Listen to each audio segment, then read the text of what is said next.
of winning? Well, I'd like to offer a counter. What are the benefits of competition? What are the benefits of allowing winning in sports? The very nature of sport is to win. A sport has been defined as a competition between two opposing sides with the goal to win time and time again. In case you don't know me, my name is Kevin Shah Mansouri for the adjudicator and the opposing team. I myself participate greatly in a lot of sports. I do Kung Fu, I play for my school's water polo team, soccer team, and if you count chess as a sport, I do that too. But I honestly think that the whole goal of winning is what makes sports so exciting, so interesting, and so intrinsically valuable in our society. And by reducing our focus and we shouldn't regret our focus on winning, but we should support it, embrace it, because that is what makes sport exciting. But today I'll be focusing on two main points: the people who are affected most by sports, the professional athletes, and then I'll also be moving on to the economic improvements that arise due to the competitiveness of sport. But before I begin, I would like to rebut the opposition's case. Like I said before, they started with what is the true cost of winning? Well, I'd like to say that everything is like a scale. There are positives and negatives, but I'll be explaining to you why tonight the positives of competitiveness in sport far outweigh the negative side.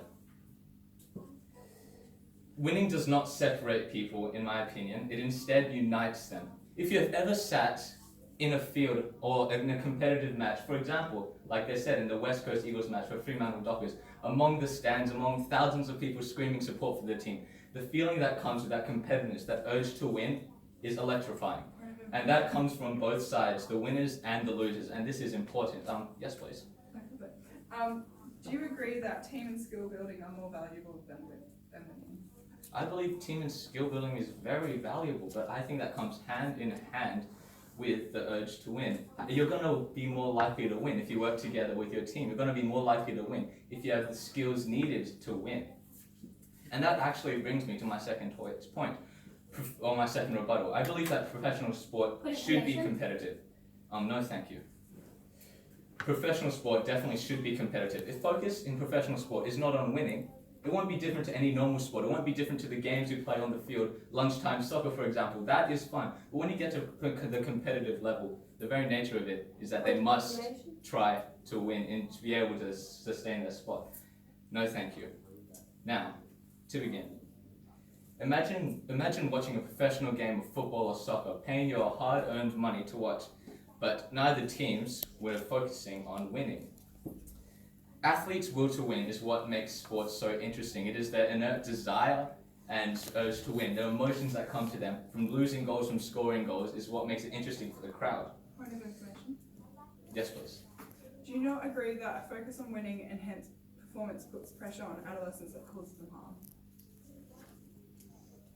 Their point is valid in the sense, yes, sport does cause pressure, but who said pressure is a bad thing? Pressure is what pushes people to perform better than they've ever performed before. Right now, we're in a stressful time in our own lives, year 11, school, study, you know what I mean? But it's that pressure that puts us to perform better than we ever thought we could before. So, back to that. Whenever we watch sport unfold, we are watching the best and greatest players perform. But I'd like to ask all of you, and the adjudicator, this question. How did they reach such position? How did they become the best of their field? It was through their desire to win and their competitiveness that they actually succeeded in this. The desire to win is not inherently bad. The desire to win pushes people to run faster, swim further, and kick more goals. Without the need to try, there is no competition, and without competition, there exists no sport. No, thank you. I believe that a sport where nobody tries to improve and tries to better themselves would lead to stagnation. A sport with no improvement is not interesting and not inviting for people to watch. And that is why I'd like to bring us to my next point, the economic side of this debate. Why competitiveness is necessary to support a whole industry, the sporting industry. Who is most impacted by sport? The athletes. I believe we should look at the impact of athletes if competitiveness was reduced. Without the focus to win, many popular sporting events will no longer be sustainable. Crowds and fans of major supporters come to support their team, whether it be the underdog trying to overcome the opposing team or the favorite to dominate the other team. It is because of the fans' support that the industry is sustainable. No thanks. Fans pay for tickets, they pay for online subscriptions. They do this all so they can support their team to win. and show their own competitiveness in the sport themselves. They buy merchandise. If you've ever gone to Subiaco, just after a game, you see thousands of people in gear, equipment, showing off their colours, showing the competitiveness of sport and the benefits that come from this. It is undeniable that this increase in spending improves our economy, undoubtedly. Australia is known as a sporting nation. Point of information? And an intrinsic part of sport is the competitiveness, especially on the professional level. And unless you regret sport itself, you cannot regret that sport is competitive. No, thank you. Unless you regret the benefits sports brings through competitiveness, you can't regret the competitiveness that it brings. And also, my next point. I think competitiveness manifests itself through a desire to win. It is a desire to win that has improved sport and will continue to improve and support the economy.